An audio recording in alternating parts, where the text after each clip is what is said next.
Yo, what's up guys, it's your boy Sami here. Today we are gonna see, what if Naruto married with Kuroka, part 1. Hope you'll enjoy this video. So before we start, please subscribe to our channel, and like this video. So let's get into the video. Welcome.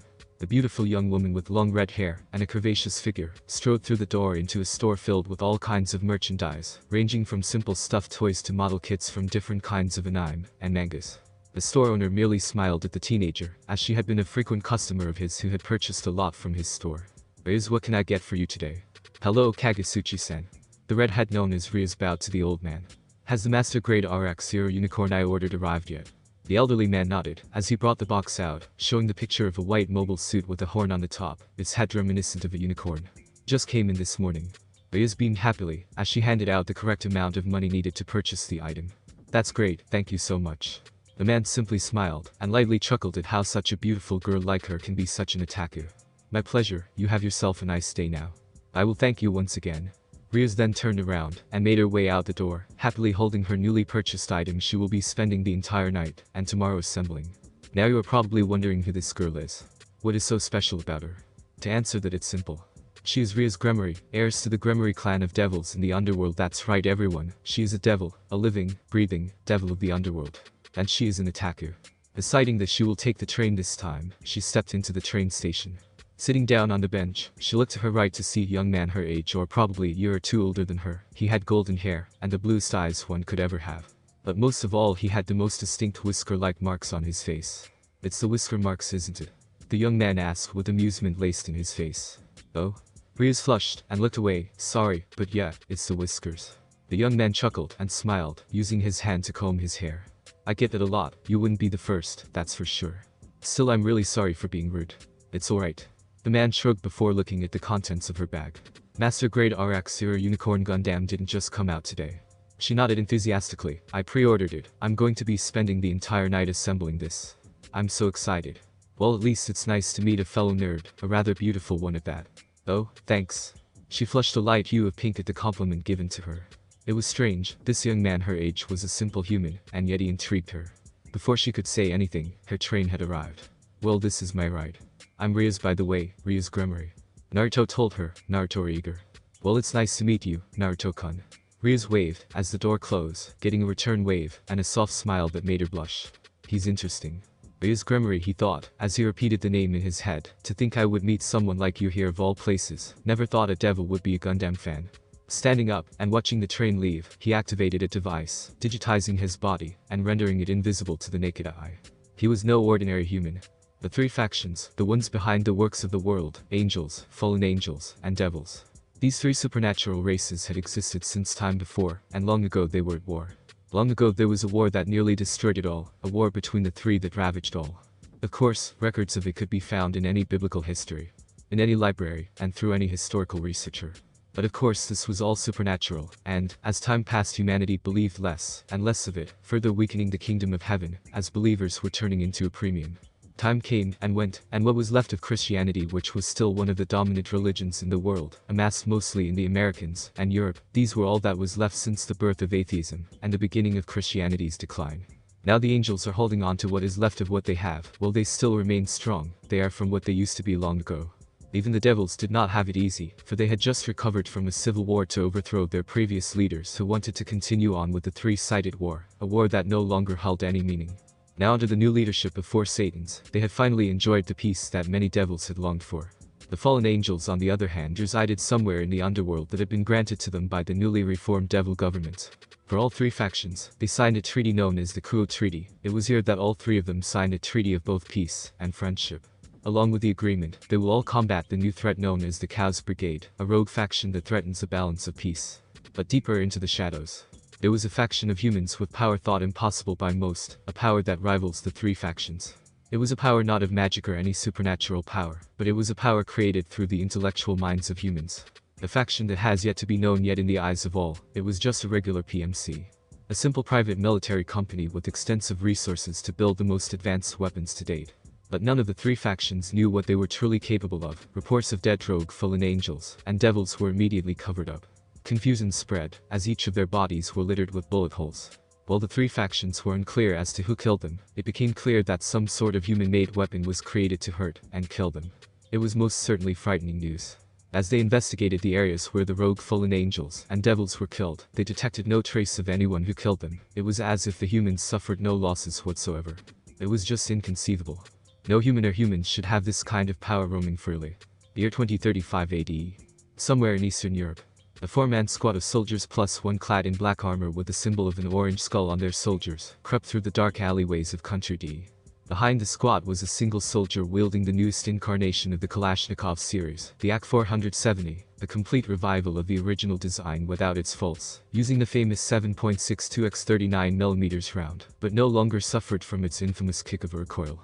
It was as accurate as an American-made M16 rifle, and fired just as fast. Strapped to his back was a custom-made bolt-action sniper rifle with a suppressor installed. The man was a good 6 foot flat, and bore a well-built body, not too muscular yet not too thin. In short, he had an athletic build.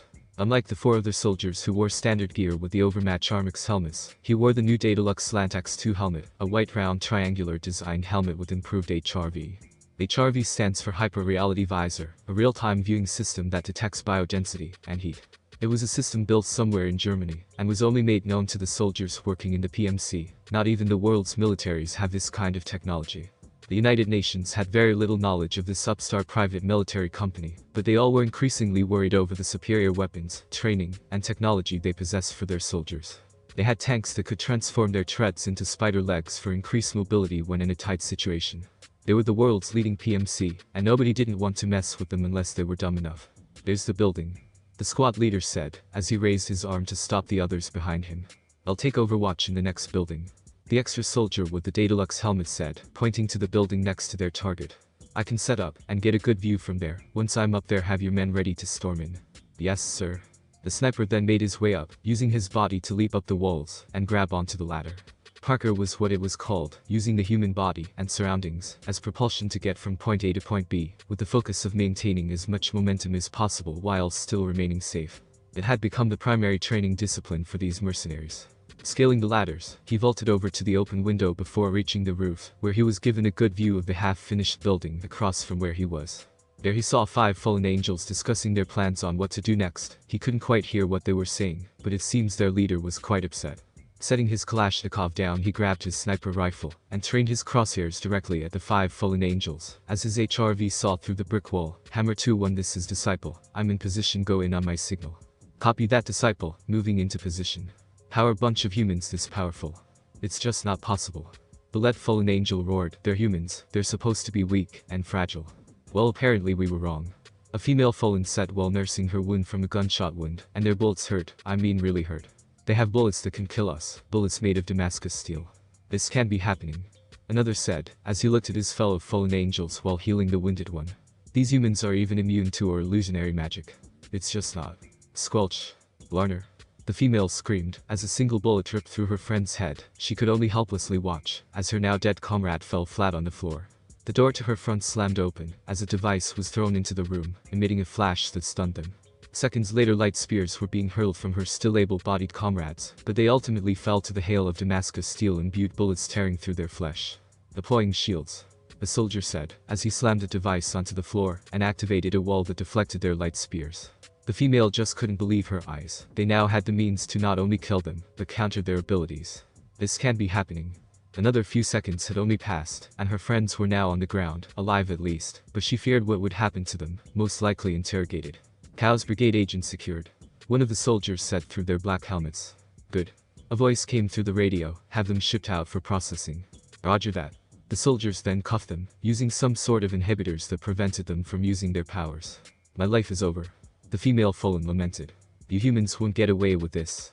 The fallen leader barked, but was then silenced by the butt of one of the soldiers' rifles, which also hurt.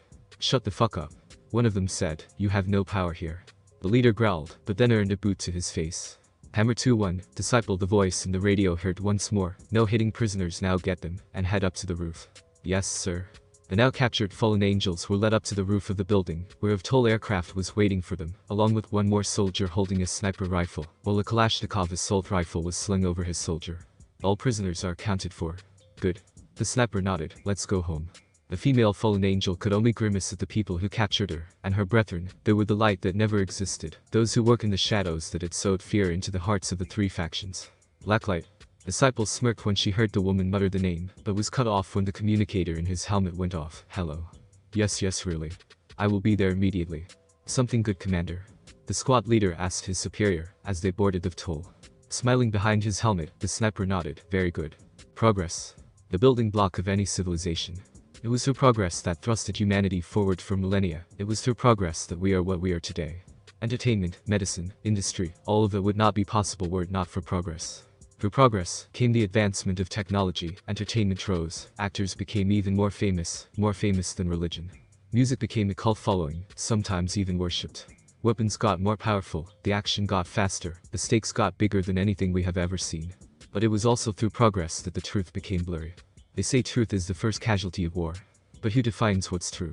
Truth is just a matter of perspective. The duty of every soldier is to protect the innocent, and sometimes that means preserving the lie of good and evil.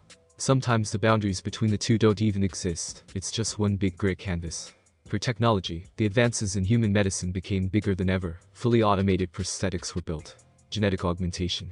DNA upgrades, altering the human body to make it whatever you want to be, pushing the boundaries of the limitations of the human body. Not creating perfection itself, but coming close to that. And perhaps through technology, we can even cheat death.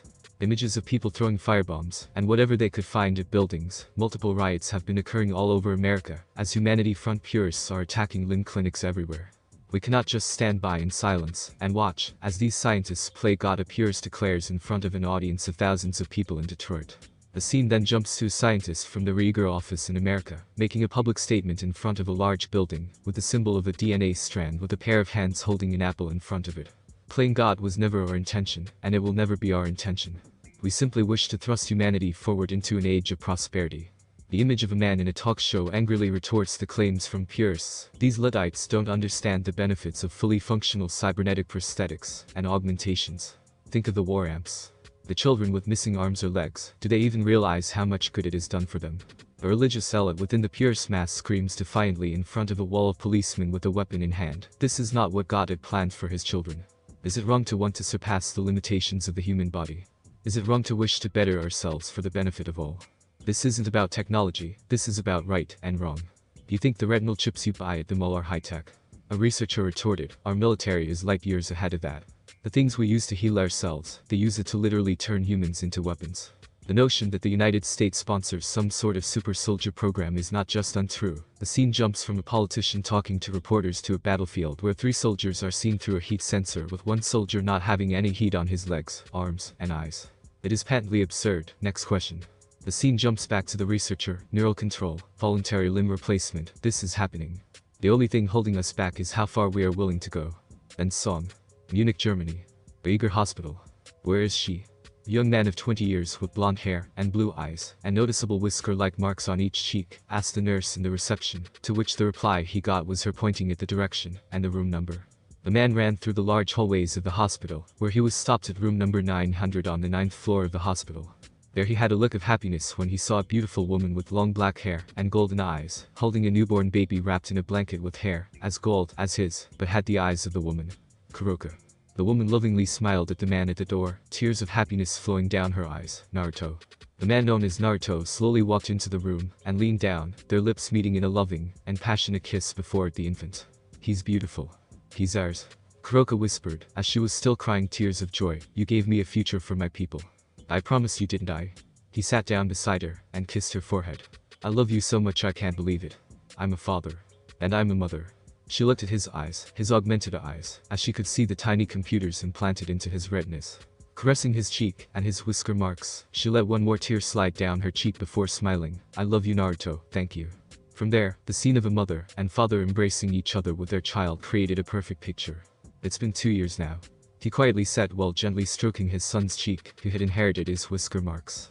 2 years since I found you and took you into my family. 2 years since I fell in love with you at first sight. Hard to believe I fell in love with a human, but not just any human. Kuroka said, the reincarnation of a hero long forgotten in history, a history now only known to the Yokai. I still find that hard to believe. Well, believe it. She giggled before kissing him on the cheek and resting her head on his broad chest. I love you. You already told me that. I know, I just want to say it again. She lightly nuzzled her cheek onto her son's before placing a light kiss on his forehead. We haven't given him a name yet. How about Bolt? He suggested. Bolt? She raised an eyebrow and looked at her husband with an amused look. "You want to name our son after some screw?" That of course made him pout. "I was referring to the lightning bolt. Blitz would be his German name," he said, resting his head on his wife. "Blitz von Rieger, Prince of Germany. It does have a nice ring to it," she agreed, caressing her son's cheek. "Bolt it is." Hearing a tired sigh from Nekashu, Naruto's arm around her tightened a little. "You okay?" "That's tired. Giving birth does that to anyone, no matter what race you are. That I will not argue with," he said, as he remained seated on the bed with his wife, with the baby still in her arms. "Our life has only just begun. You got this for us." Kuroka looked at the mountain below her while she held her precious little son in her arms. At the top of the mountain she could see a sizable house. Just outside the chalet-style structure was a landing pad for their tall aircraft to land on. "Yep." Naruto nodded while wrapping an arm around his wife's waist. "I got the Kleinhaus for us. It's no longer a restaurant, but our new home, a nice place for Bolt to grow up in." "How much did this all cost?" "No need to worry, I was able to afford it though Grandma and Aunt Adelaide helped. I can't believe we're going to live here." Kuroka exhaled while gazing at the beautiful home along with the valley down below where the town was present. Even with the age of technology, the town of Berchtesgaden was still beautiful. "Oh wow, this is just wonderful. Anything for you, baby," the blonde said, kissing her fully on the lips, which was returned in kind. "I already had our stuff moved so you won't have to worry about moving." "Thank you, Naruto. I'm your husband, it's my job to get my family nice things. Just don't spoil Bolt too much." She chided playfully. "But at least we can raise our child in peace. I don't have to worry about the factions coming after me. I'd be damned if I would let that happen," he declared, as they felt the aircraft descending down onto their new home's landing pad. "They are not taking you away from me." She smiled and leaned closer to his chest. "Although I do hope Shirin-chan would get the chance to meet her nephew. In time." He reassured her. "Let's just get settled in first. The time to reveal ourselves to the supernatural world isn't right yet. For now let's just enjoy our new family. Meeting you 2 years ago was the best thing ever." "Yeah, it was." He shivered a little, as he felt her lips on his neck. "My family. Oh, this is beautiful." The two-tailed let out a breath while gazing at the beautiful view of the valley and the Alps. "Come take a look inside, everything's been already set up." The black-haired beauty in her iconic black yukata was rendered speechless. Everything inside had been completely refurbished. The living room was now up to modern standards, along with the largest television that could ever be fitted in their new home. The kitchen had also been built with the latest technology in order to maximize comfort and living conditions. It was everything she could have asked for, and possibly even more.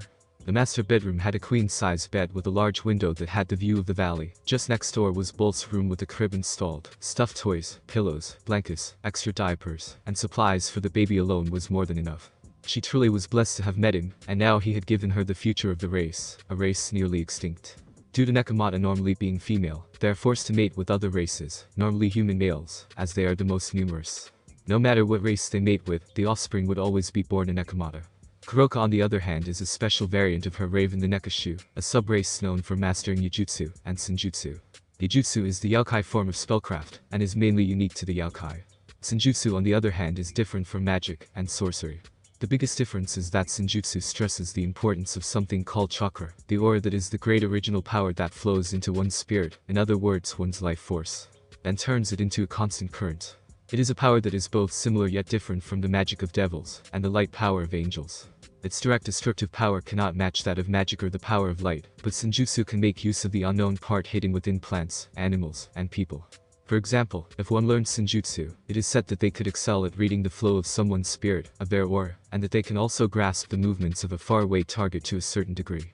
The problem with Senjutsu though is that while it can read and handle spirit energy, it also takes in the malice and ill will that floats in the world.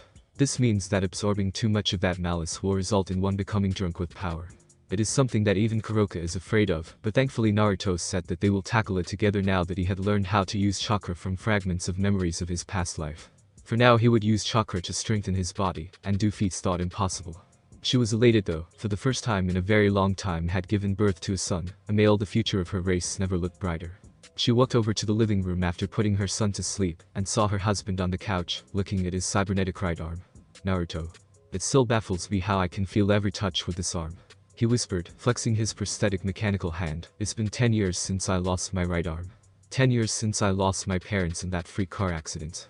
10 years since Auntie Adelaide adopted me. 10 years since my life changed dramatically. Oh Naruto," she sat down beside him, and cupped his cheek. "Don't dwell in the past. I don't think your parents would want that." He let out a small smile while gently stroking his wife's hands with his cybernetic one. "I know I have a beautiful wife, and a wonderful newborn son after all. You gave me the happiness I have wanted for so long. Hey, she chided while pecking him on the lips. None of that old people's speech, we're not that old. He snickered, sorry, but then blushed when he felt his stomach rumble. I'm actually hungry now. They giggled and pulled him up to his feet, then let's go see what we can cook up. Unknown location. Days after the Kuro Treaty.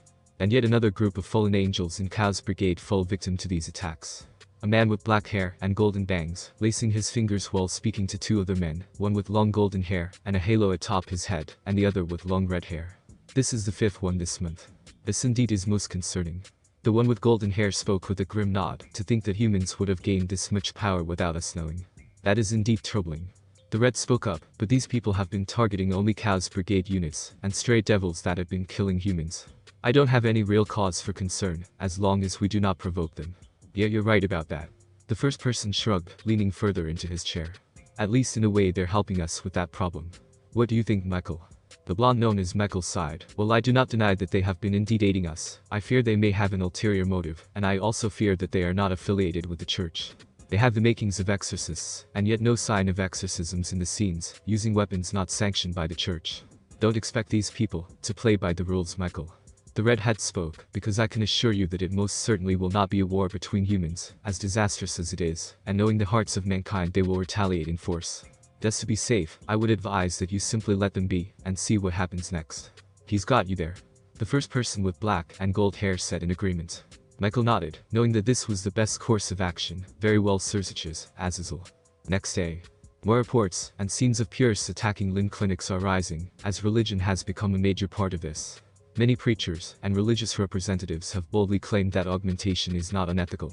The news then jumps to a purist from the humanity front. These heathens do not know the repercussions of augmentation. No matter how much they deny it, they are playing God. Retribution is at hand. Click. Naruto sighed, as he switched the channel to something more subtle, so Animal Planet was what he chose. It had only been a day since they had arrived in their new home, and everything had fallen into normality for the young family. Why do I get the feeling that this is only going to end badly? They just don't know that God is dead. Kuroka shrugged while she had a blanket over her shoulder, currently breastfeeding her baby boy. The problem is the consequences of revealing that fact. The blonde said, as he dug into his bratwurst sausage. The Vatican will cease to exist because of this. The power vacuum. Kuroka connected the dots. Is it going to be that bad? I mean, we would be literally destroying not only Christianity, but Islam as well. We are talking about the two largest religions in the world. Destroying their faith would cause the world to fall into a state of chaos. That's not even something Blacklight can handle with our secret fight against Chaos Brigade and the Order. Have any of the investigators found anything as to whom or what exactly the Order is? The wife asked. Naruto shook his head. No, though we speculate they could be some kind of old organization that had been in the shadows for a very long time. Though how they got technology similar to ours is a mystery. Right now though they aren't that big of a problem, but they will still need to be checked right now. It's the Chaos Brigade that we will need to focus on. And what of the purists? Our guys down in the States will handle that. Kuroka nodded, but was then alerted by her son no longer feeding. Smiling down at Bolt, she lifted her yukata to cover her breast. Well, looks like he's full. Naruto chuckled while digging into his breakfast. He's a healthy eater, that's good at least. You're going to grow big and strong like Mama and Papa, right, Bolt? Kuroka cooed, getting a yawn from her son while she held him up and placed him on her shoulder so that he could burp. You know, Naruto placed his head on his hand while looking at his wife. I find it hard to believe that someone like me was so lucky to have a wonderful wife like you. They giggled while gently patting her son's back. I've lost count on how many times you've told me that. It's still true. You're a wonderful person, Naruto. I mean, you took in a criminal like me. You're no criminal. He denied. You protected your sister's family, always comes first. But it nearly got her killed in the process. She solemnly said. You didn't know something like that would happen. He gruffly said, there are just some circumstances we just can't control. All we can do is pick ourselves up and move forward. Yes, she said, giving loving looks to her husband and precious baby boy. He's going to be a lady killer when he gets older. Naruto said whilst chuckling, I just know it. No, he won't. Kuroka haughtily declared, he's not allowed to date until after he's married. Honey, Naruto deadpanned, are we seriously going to discuss his love life? He was only born a few days ago. I stand by my statement. Naruto could not help but smile at how cute she looked being all haughty and whatnot. It was just one of the many traits he loved about her. He truly was the luckiest man in the entire universe. So what's on the agenda today? She asked him while she placed him on a crib near them as she resumed her breakfast. I got a few reports to file out, but after that nothing really. So family outing? She asked with a hopeful, earning a nod from her beloved. Family outing is indeed my fair mating. Down in the town, Bolt had become a smash hit, as flocks of women young and old came to see him. All making was, as they cooed at him. Thankfully Bolt was asleep when they were all flocking over him, and he hadn't developed his eyesight yet. Kuroka had already explained that Nekomata developed their eyesight after a week of birth. The two must be very proud. An elderly woman said while patting the father on his shoulder, "Your son looks like you. But he has his mother's eyes. That itself is the best trait he ever got." Kuroka, to her credit, simply flushed a light shade of pink. He always had his way with words. Her flush only brightened at the many young women cooing at the sweet words he had given her. "I wish I had a man like that. She's so lucky to have married Count Rieger." That only inflated the Nekashu's ego. She really was lucky to have snagged a man like him. Well then, Naruto began. "If you will excuse us, I would like to spend some quality time with my family." "Of course." The elderly women nodded while the young women pouted, all of them wanting to look at the baby more. Today's outing was wonderful. Kuroka thoroughly enjoyed spending time with her husband and newborn son.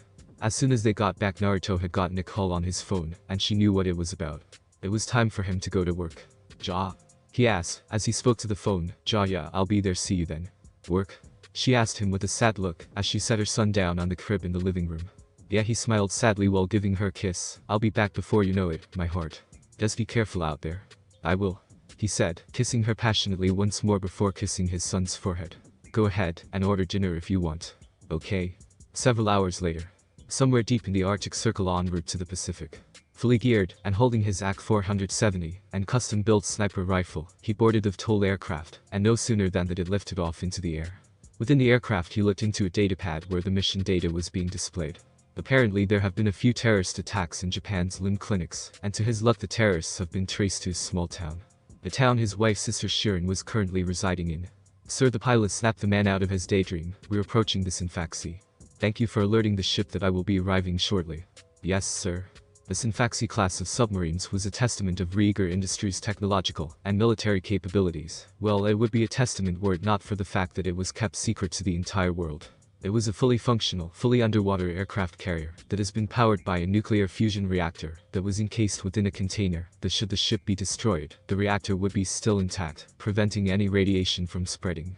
It was a massive ship, 433.3 meters long, and 75-meter wide vessel. It dwarfed the already massive Bore-class submarine that superseded the Typhoon class currently being used by the Russian Navy. It could house a single fighter squadron while still leaving room for transport aircraft and land vehicles. Only 3 of these monsters were built due to cost, and one of them was Naruto's to command. "To incoming VTOL aircraft, we have you on our radar." "Copy that, Synfaxi, requesting permission to land." The pilot of the VTOL acknowledged. "I have disciple on board." "Acknowledged, permission granted." "Welcome back, Commander." The aerial ship's runway made way for the VTOL, as several soldiers lined up to greet the grandson of their leader, Marlene von Rieger, CEO of both Rieger Industries and the secretive Blacklight. As soon as the VTOL aircraft landed and was sealed within the vessel, the submarine immediately submerged, rendering it invisible to both radar and sonar thanks to its magnetohydrodynamic drive, or better known as the Caterpillar drive, a silent propulsion system built on every Blacklight submarine. Along with its undetectable propulsion system, it was layered with thick rubber in order to prevent sonar detection. But even with its massive size, it maintained an average speed of 35 knots topside and 28 knots underwater, extremely fast in terms of naval capabilities. Instead of torpedoes, it was armed with tactical high-energy lasers or THELs. It was armed with a total of 20 lasers, 4 on the bow, 4 on the aft, 3 on each side, 3 on the top side, and 3 on the bottom. From that it was armed with 3 SAM missile launchers, and several 20mm anti-air guns. But it was not the lasers that were the most powerful. It was armed with several Nimbus missile tubes.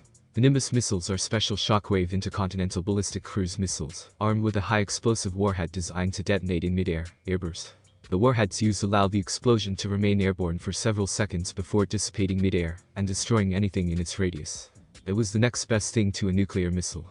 The ship had a complement of only 500 men and women due to it being a submarine, and because of the advancement of technology that allowed fewer crewmen to operate a vessel. Along with it had 12 pilots for its fighter wing, several pilots for VTOL transport aircraft, and a company of Blacklight's elite soldiers and spider tank crews. Thanks to the benefits of having fewer crew, it was a spacious ship, allowing personal rooms for each crew member. "Welcome back, Tavrish," the submarine so saluted the blonde along with the bridge's crew who did the same. "Thank you, Ramius."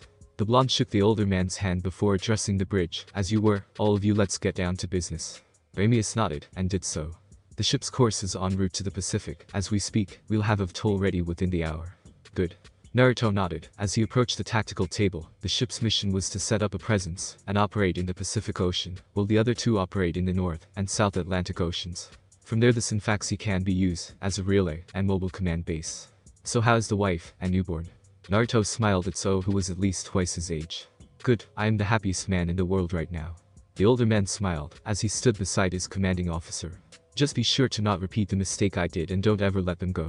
I don't ever plan to, he said before putting on his commander's face. Status of the AMCM.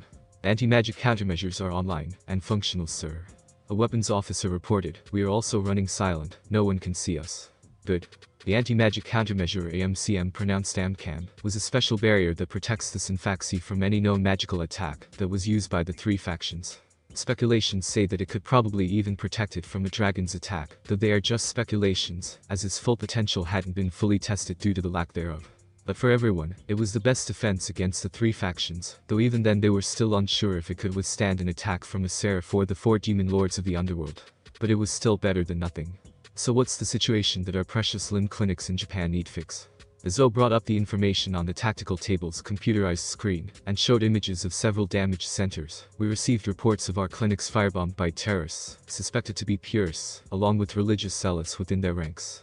We tracked them into a small town in Gremory territory. Possible Order Cow's brigade involvement. Unlikely, but there is still a chance. A chance is a chance, and I am not taking any chances. I want a perimeter in the town to seal all points of escape. I want a fallback contingency set up as well in case of supernatural encounters. Japan is one area where the angels have significant influence, especially with exorcists. Be prepared to have them attack us just for being augmented. Once we are within range, contact Major Motoko from Public Security Section 9 and inform her and her unit of the situation in Kuo. Play the Hunt for Red October theme. Brothers and sisters of Blacklight. Naruto spoke through the comm as he addressed the entire crew. A new dawn is rising for our people. From this day onward, we will finally show our true colors to the supernatural world. No more will humanity lag behind while our cousins bask in luxury, enjoying their cradle of power. From this onward, we will stand among them as equals. Helm, set course 093 to 0115. Ahead full time to go work. Outside the large vessel, deep beneath the Arctic Ocean, the Synfaxi engages its optical camouflage and other stealth systems as it makes way for the Pacific Ocean. Flanking the beasts were two Aquila-class Shukabi attack submarines that had been retrofitted with the same kind of weaponry. Following the beasts, they engaged their own cloaking fields. Almec. Tachikoma's take on God. Hi, Mr. Naruto.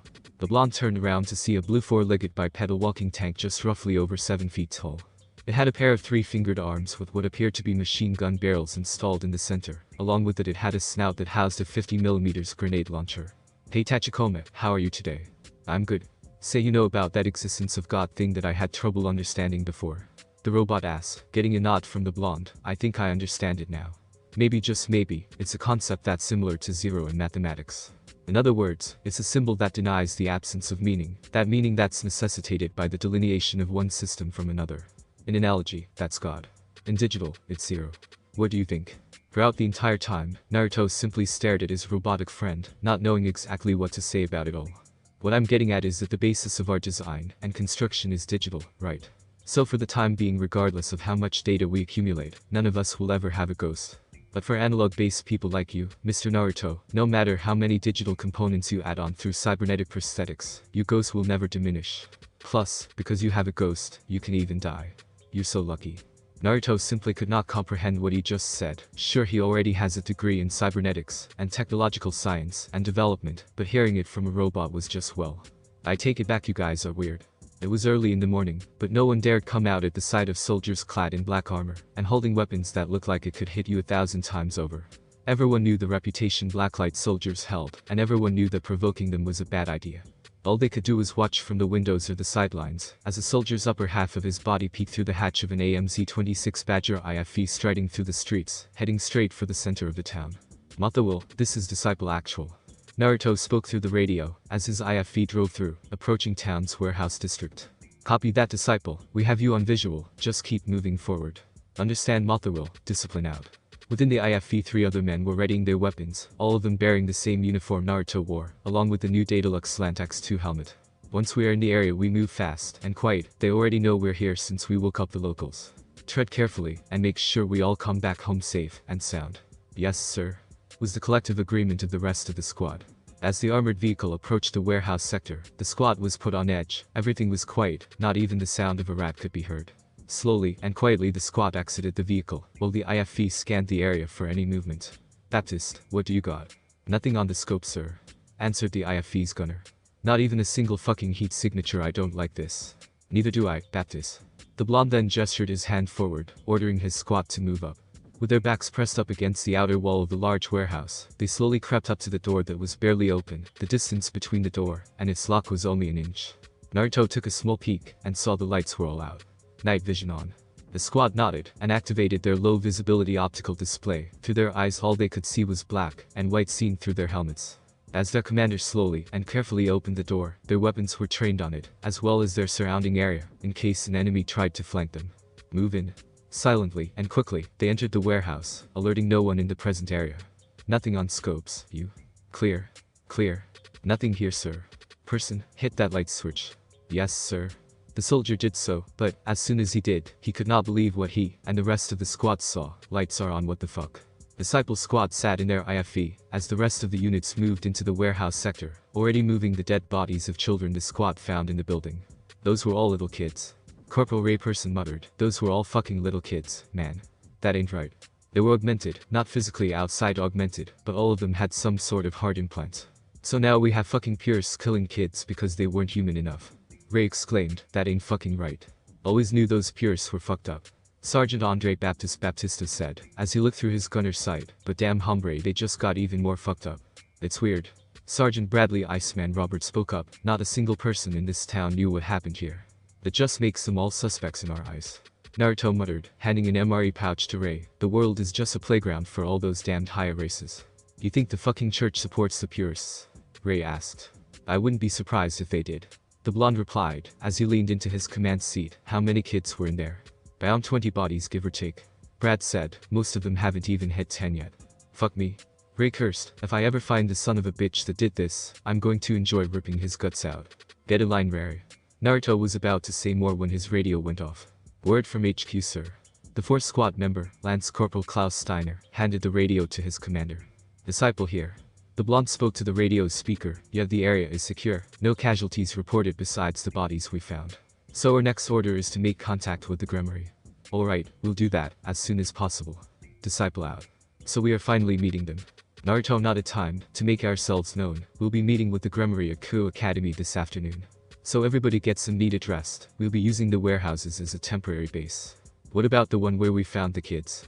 "Destroy it," he ordered before turning to look at a passing female soldier, Jenna, informing the company that we'll be using the warehouses as a forward base. "Yes, sir." Kolsteinhaus. Bavaria, Germany. "Are you okay?" "Yeah," the blonde nodded through the computer screen, as Kuroka looked at him with concern. "Just didn't like what we found in that warehouse."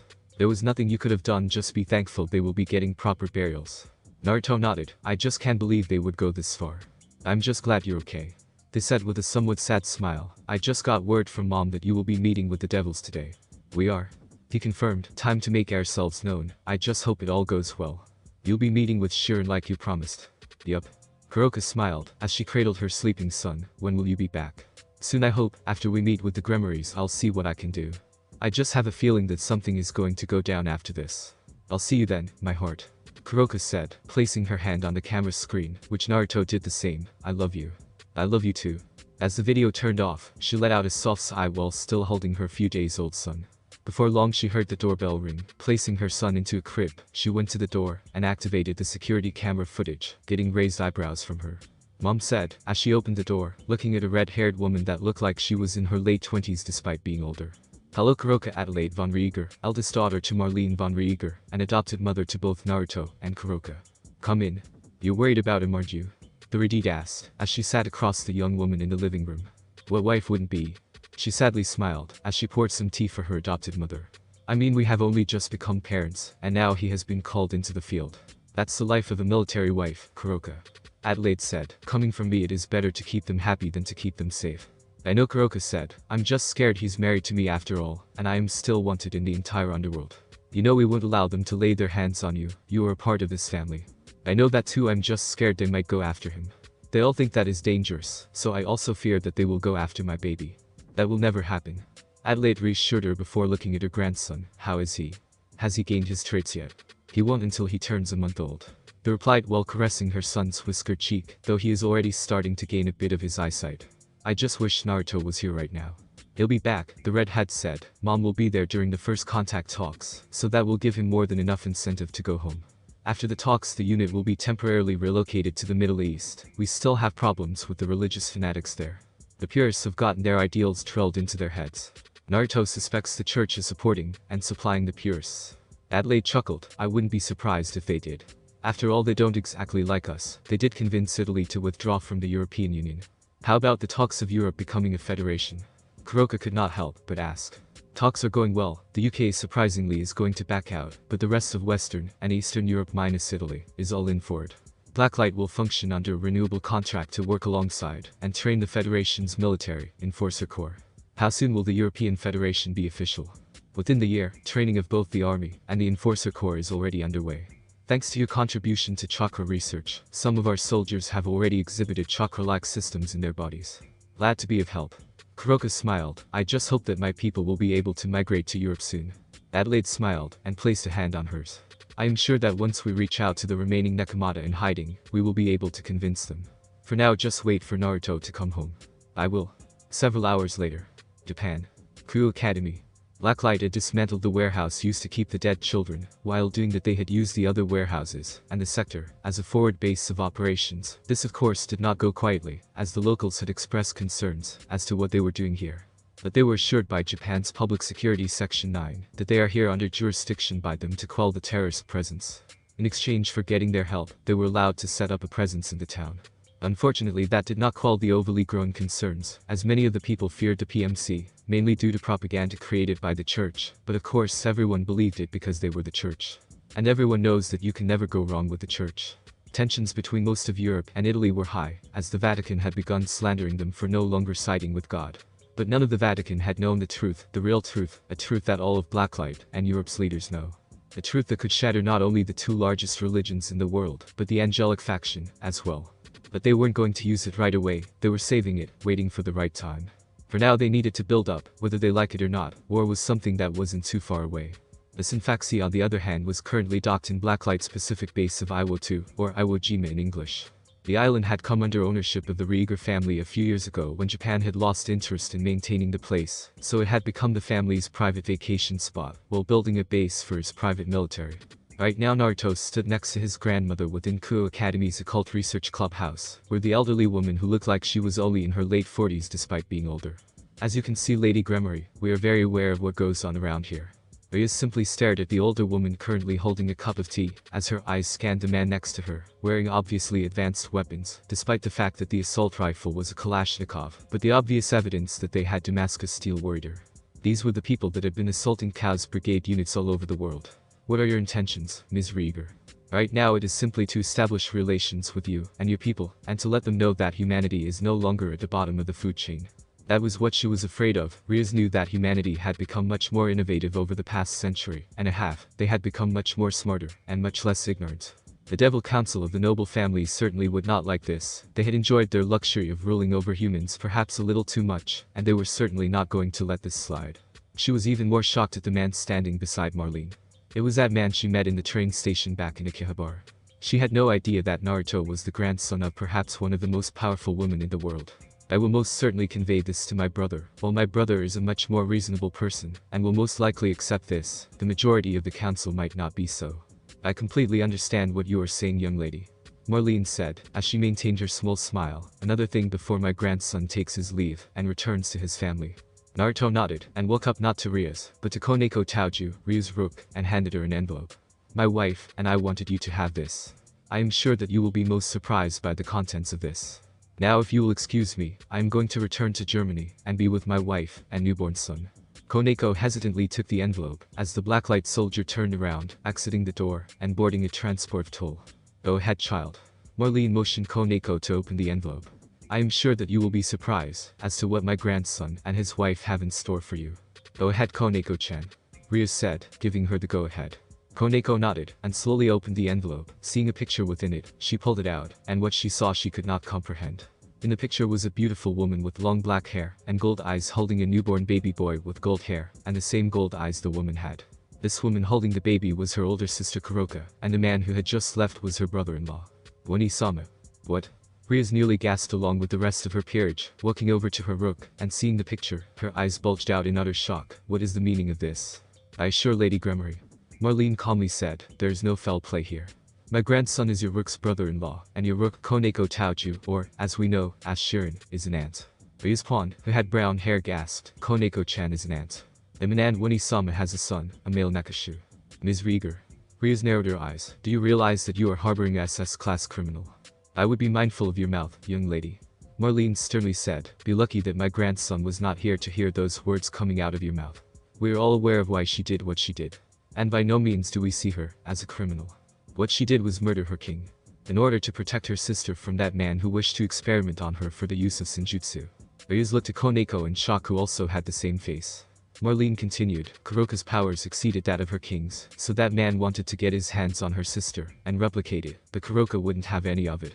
So in order to protect her from experimentation, she decided to kill him, and the rest is history. Now if you wish to go for a visit, it can be arranged quite easily. All Kuroka wants is her family to be whole again. Now then, can I get another cup of tea? This brew is simply amazing. Half a day had passed, and Kuroka was elated to see a transport toll touching down just a few dozen meters away from her home, seeing the man exited approaching her in a calm, orderly fashion.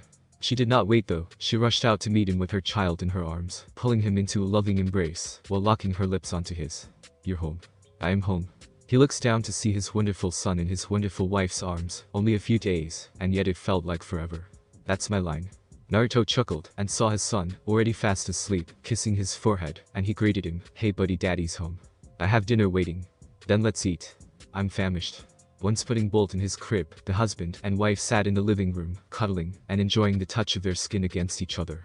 The phone rang, getting Naruto to reach for the device, and answered. This is Rieger, yeah, hey yeah. Alright, thanks for letting me know. What's wrong? Kuroka asked, as she saw the upset look on her husband. Brad again started talking about his ex-fiancée. That made the sigh, he needs to move on. It's hard for him not to, I mean they've been together for 10 years, and she just jilts him, and marries his best friend of all people. He leaned down, and rested his head on top of hers. He told me I was a better best friend, he stuck out for me, I stuck out for him. It's not fair, he did nothing wrong, and yet the love of his life simply up, and left him for someone else. I want to help him, I just don't know how. Kuroka pulled him closer, and nuzzled his chest before pecking him on the lips. One step at a time, first just be there for him, then analyze, and then just go on from there. Now about Shirin. I gave her the envelope though I didn't wait, and stayed to see her reaction. I should get a message from Grandma soon. I see. We'll get a follow-up message when we can. He told her, we just have to be patient. Japan. Crew Academy. Disciples AMZ 26 Badger. The rest of the squad sat in their IFE, silently eating their dinner. At least the food isn't like what I had back when I was with the Marines. Ray said, as he ate his steak. The entire company was having a barbecue. He was about to take another bite when he saw Ray's pawn looking around. Hey kid, what the fuck are you doing here? Though the brunette nearly jumped, I was just curious, and Ms. Rieger invited us to join in on the dinner. Then what the fuck are you waiting for? Ray asked him, causing a certain bespectacled student council president in the vicinity to frown at his choice of language, grab a fucking plate, and get some chow. Right? High schoolers. Ray snorted. Don't be so hard on them, Ray. Brad lightly chided while eating his own fill. They may be devils, but they are still ignorant to most of the world, just like any average teenager. Looking at the brunette who got his food, called out to him, hey kid, come here, and join us. Ray kept quiet, maybe they can get some intel on this kid. Besides the fact that he's a horny little fucker that prefers to think with his dick. Issei Hyodo was his name, a second year in this fine institution. We won't bite, kid. Brad told him, as he moved over to allow the teenager to sit in the vehicle. Never been in an IFV before. The pawn shook his head. Well now you are, don't mind Ray over here, he just likes to act like an idiot from time to time most of the time. Screw you, Brad. You ever think about getting married, kid?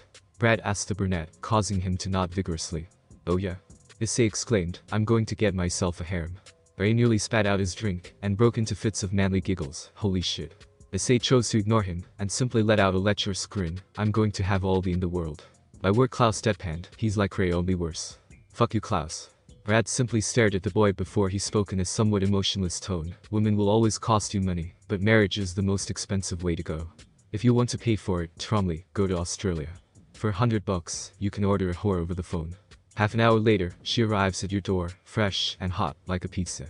Issei's friend Asia, who approached them because he was there, became a bit disturbed about it and couldn't help but ask, "You're against marriage, Sergeant Roberts?" Very looked at the blonde girl, actually becoming quiet for once. Brad got dumped.